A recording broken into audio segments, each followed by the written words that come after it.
Hi, my name's Tim, and this is my mountain and skiing cold weather keyboard prototype, which I'm developing for HCI Mobile, the studio. Um, let's go back to the start. From the first week of class, we were developing and testing our devices. This is the first device which I came up with. It was a simple 5 button momentary switch prototype, which allowed me to put the cookie cutter code which we had been given onto and test a device. From here, I decided I wanted to take a slightly different direction. I looked at putting 26 characters of the alphabet into one glove, which could be controlled by one hand, and you can knock out a short message in a short period of time. I came up with this idea in the same class as I tested the idea with a low fidelity prototype. This is the prototype which I used, and I asked my fellow classmates to knock out a short message for me, and I asked them a few questions about using the prototype, and I found this to be a surprisingly useful thing to do. I look back at the notes that I made quite frequently from that testing. From that, I collated all the information that I could from it and put it in groups from qualitative and quantitative data. And I also used a frequency, impact, persistence feedback table, which highlighted all the big problems that I needed to fix with the prototype. But of course, it was a very early days prototype, and there was a lot that needed fixing.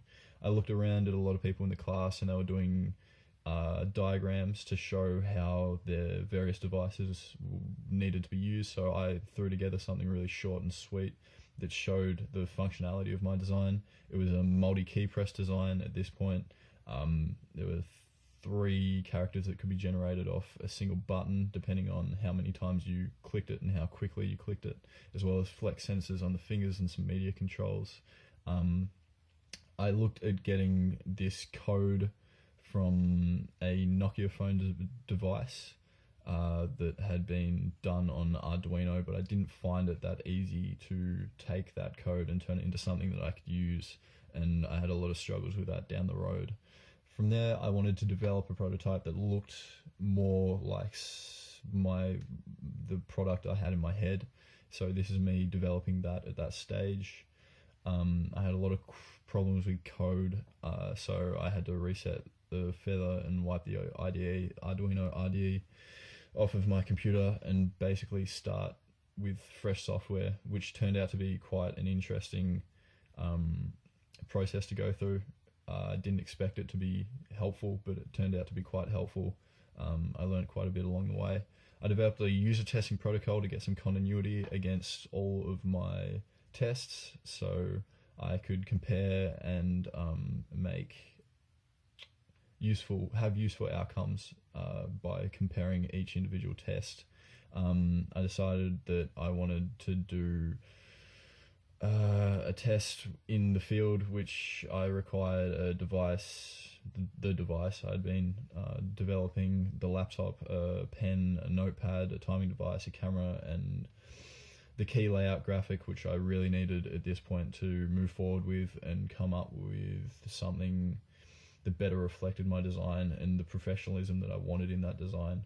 Later on, I poked my head up a bit. I hadn't really done any research into similar projects, and I'd found this pretty much immediately, which is a glove made by Imogen Heap, a UK artist, that controls synthesizers and instruments electronically through flex sensors and accelerometers in the glove, which I found really cool because it was highly relatable and something that could have been done in Arduino quite easily.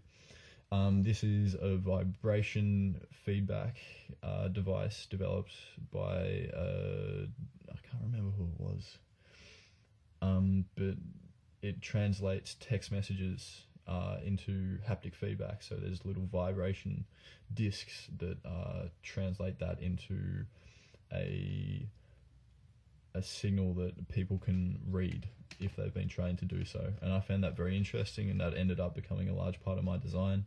From there, I wanted to move on and do some user testing, but I didn't have a prototype at the time that I deemed acceptable to give to people. So Sarah suggested that we use low fidelity prototypes to try and get our data. That's exactly what I did. I found that there was a lot of different attitudes to using low fidelity prototypes from users who were clearly expecting something a bit more polished if you were going to the extent of asking them for help with your project.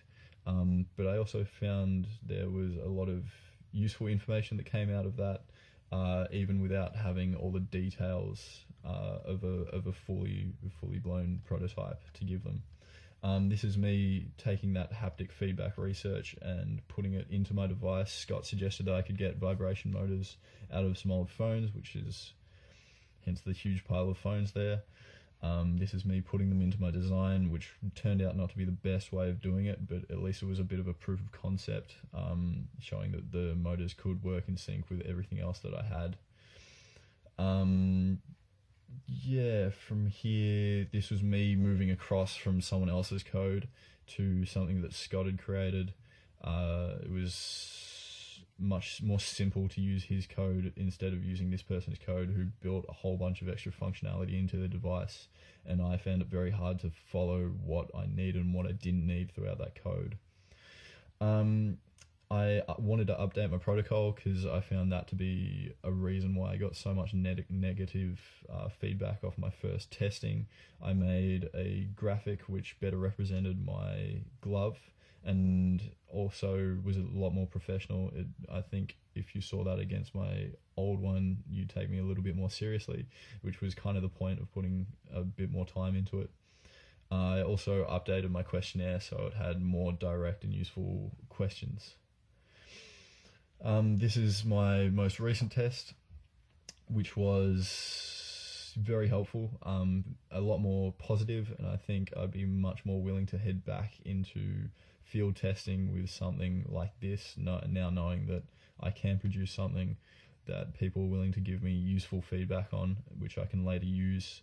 I compared this against my second user test, and it showed a 14% increase in efficiency in time for typing out the same message, and I also got some more positive feedback on people enjoying using the device, and the vibration feedback that I'd built into the device in a fairly rudimentary way. Future direction for my project is interesting. I really want to finish and polish what I've got. I need to finish the vibration haptic feedback, and I also need built-in flex sensors into the glove. But as far as taking a different direction, I'm not really sure. I really need to do more research into what's possible, and maybe carrying my design over to a different field.